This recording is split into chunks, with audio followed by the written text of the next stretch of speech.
Louisiana Beer Reviews looks at Rahr and Sons Brewing Company's Dadgum IPA India Pale Ale, 6.6 ABV. They don't give the IBU on the website, although some people say 770. You know, I don't know if that's official. It sounds plausible. Dadgum is charged with citra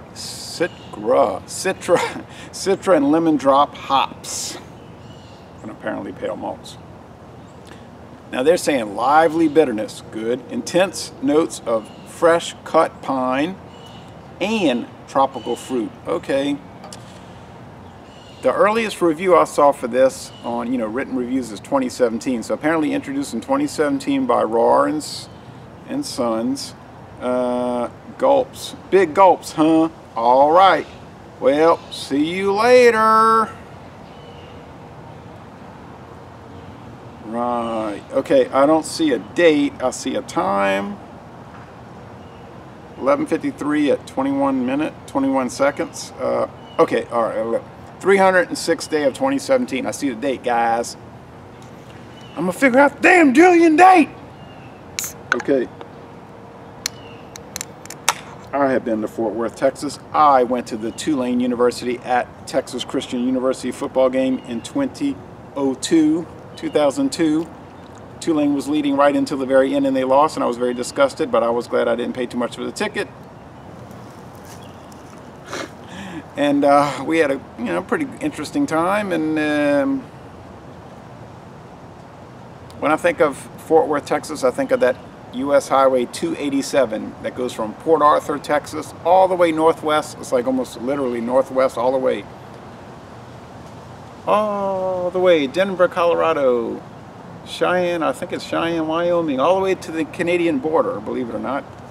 It's like the most obscure highway, yet one of the longest highways in the world. All right, anyway, all right. Fort Worth. When you get to Fort Worth, Texas, you just know you're out west. Believe me, when you go there. When you get to Port Arthur, Texas, you're like, I think I'm in the south. Am I in the west? Texas, the west? But when you get to Fort Worth, you're like, I know I'm in the west. Okay. All right, anyway. All right, okay, all right. A white thin head, or a thin white head, and a hazy orange gold appearance. Yes, orange gold here at 11:10 a.m. Humid, chilly, breezy, and uncomfortable. February 2018. Not my kind of weather, might be your kind of weather. Okay. It smells like an India Pale Ale. It's a little bit piney, a little bit pale, sweet white bread, and a hop resin. It's like IPAs when they didn't smell like juice. I'm not an anti-juiceite. I can go to Walmart, I can buy juice, I can drink juice, It's not a big deal to drink juice. I don't know why that's a big deal, but apparently it's kind of like a deal that I don't grasp. Okay. Not putting it down, not disparaging it, just not necessarily understanding the thrill. All right.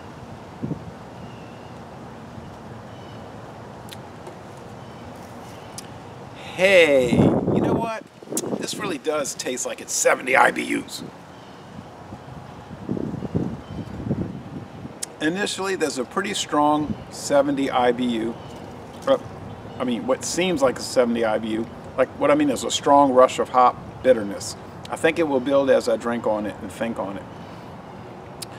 Oh, but, stuff I've been saying for 20 years. Sweet white bread, sugary malt, medium body, mostly dry finish, a little bit of pine, a little bit of citrus, that kind of stuff. So if you're looking for something super remarkable or differentiated, this is not going to be it. But if you're looking for something solid, sort of standard, but yet very enjoyable and good, and high quality production values, yes, this would be something to check out. And it wasn't expensive when I bought it at Martin Wine Cellar, Metairie, Louisiana.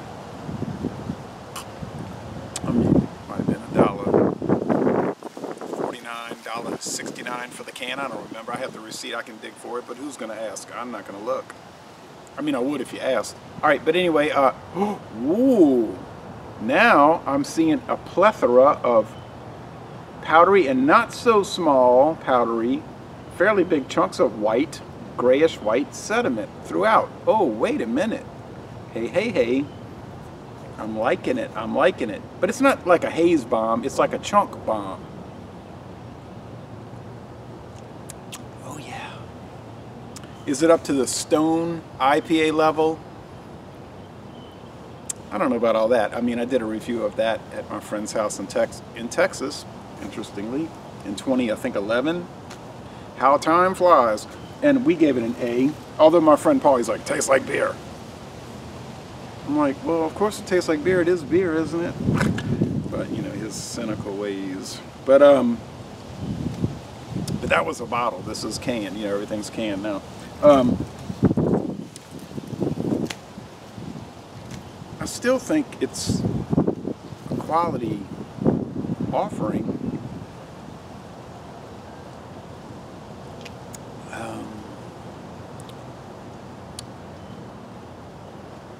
Go with that nice lacing. I'll go with an A-. Like, it's at the lower end of excellent.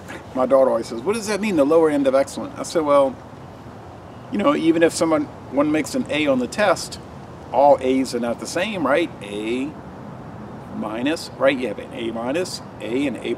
I used to get those kind of grades. You know, there's a range within excellent. But still, it is excellent. It is enjoyable. It is inexpensive. I would recommend it. I don't know if you'll see it.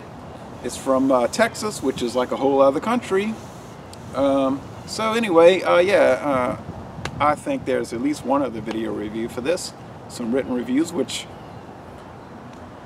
Beer Advocate's saying it's very good, but the way they scored, I'm looking at that as average, right? And then Rate Beer, they don't like it. They're saying a 50 out of 100, something like that. They're saying it's okay. And in the style, it's like kind of horrible, but, you know, whatever. I don't think it's anything horrible or it's nothing horrible or substandard. It's just really,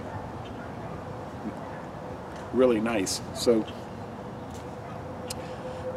it's been going on a year since I've been to Texas. It takes me about 3 hours to get there, so I'd like to go back. So Laissez les bon temps relais, a fine beer, y'all, from Texas, y'all.